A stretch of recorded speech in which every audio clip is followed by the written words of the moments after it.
బ్యాంకులో డబ్బు డిపాజిట్ పరిమితిని మించితే దర్యాప్తు మరియు జరిమానాలు విధించబడతాయి. దీనికి సంబంధించిన నియమాలను కస్టమర్లు తెలుసుకోవడం చాలా అవసరం. ఈ రోజుల్లో చాలా మందికి పొదుపు ఖాతా ఉంది, వారు కలిగి ఉన్నారు. వారు దాని ద్వారా డబ్బు లావాదేవీలు చేస్తారు. చాలాసార్లు మీరు బ్యాంకులో డబ్బు జమ చేస్తారు, కానీ బ్యాంకులో నగదు డిపాజిట్లకు సంబంధించి కొన్ని నియమాలు ఉన్నాయని మీకు తెలుసా? మీరు ఒక ఆర్థిక సంవత్సరంలో ఒక నిర్దిష్ట పరిమితికి మించి బ్యాంకు ఖాతాలో డబ్బు జమ చేస్తే ఆదాయ పన్ను శాఖ మిమ్మల్ని ప్రశ్నించవచ్చు. అయితే నగదు డిపాజిట్లు పూర్తిగా భిన్నమైన విషయం మరియు నిర్దిష్ట నియంత్రణ పరిమితులకు లోబడి ఉంటాయి.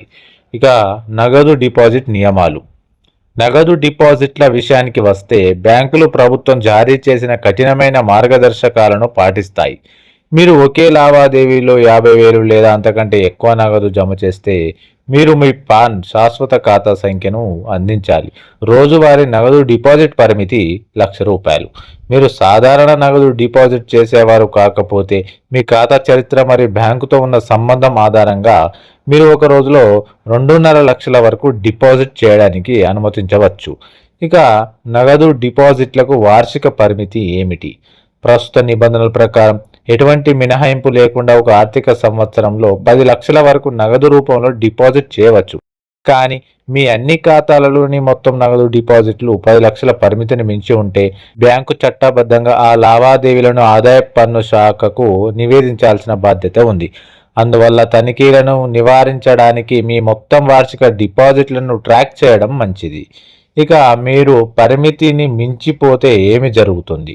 మీరు అనుమతించదగిన నగదు డిపాజిట్ పరిమితిని మించిపోయి మీ ఆదాయ పన్ను రిటర్న్ ఐటీఆర్లో మీ ఆదాయ మూలాన్ని సమర్థించకపోతే ఆదాయ పన్ను శాఖ దర్యాప్తు ప్రారంభించవచ్చు. చెల్లుబాటు అయ్యే ఆదాయ రుజువు లేకపోతే మీరు భారీ జరిమానాలు లేదా చట్టపరమైన చర్యను ఎదుర్కోవాల్సి రావచ్చు. అందువల్ల పెద్ద నగదు లావాదేవీలతో వ్యవహరించేటప్పుడు పారదర్శకత మరియు సరైన డాక్యుమెంటేషన్ చాలా ముఖ్యమైనవి.